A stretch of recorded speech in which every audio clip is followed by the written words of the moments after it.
We are very pleased to present the latest results from our lab exploring the prevalence and neural substrates of anhedonia in frontotemporal dementia. This work was conducted at the Frontier Frontotemporal Dementia Research Group at the Brain and Mind Centre, University of Sydney. Much of the joy of human life is motivated by our desire to experience pleasure. We relish our morning coffee, we delight in our favourite tune, and we look forward to spending time with friends and family. This capacity to anticipate and allocate effort to indulge in these experiences relies on an extended brain network specialised for reward processing, comprising frontal and ventral striatal regions. The dopaminergic pathways in this network are preferentially targeted in a number of neuropsychiatric populations, compromising the sensitivity to and willingness to expend effort to gain rewards. So consider what it might be like to no longer experience pleasure in your daily life. Anhedonia is a disabling neuropsychiatric symptom resulting in decreased interest in and sensitivity to rewarding experiences. While widely documented across many neuropsychiatric disorders, anhedonia has received scarce attention in relation to dementia. Here we were interested in anhedonia in frontotemporal dementia, a collection of younger onset dementia syndromes characterized by progressive decline in behavior, personality, language function and/or motor function. While motivational disturbances are highly prevalent across FTD syndromes, the majority of studies to date have focused on apathy.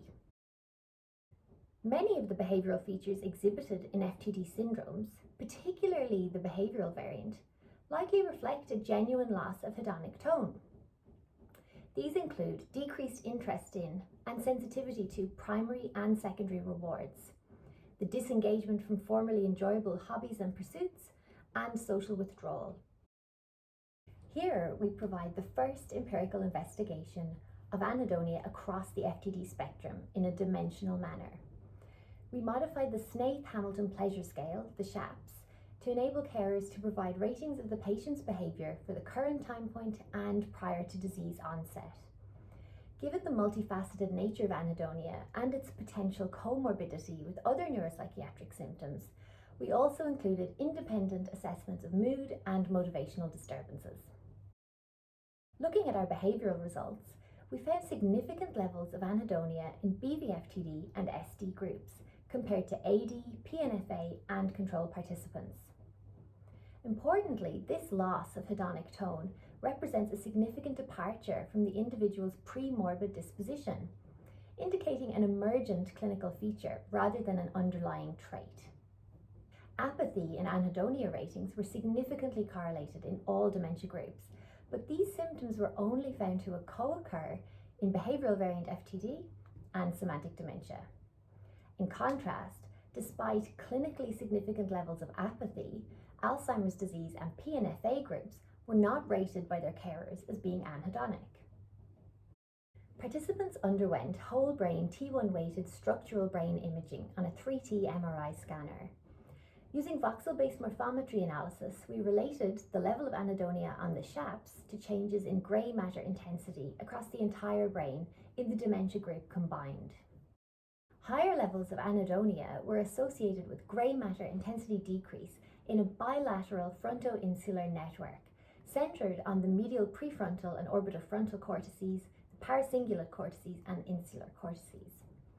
We also found significant striatal involvement, including the right putamen. Notably, our analysis suggests that anhedonia has a distinct neuroanatomical signature relative to that of apathy and depression. As the first study to document the presence of severe anhedonia in FTD, our findings have important clinical implications.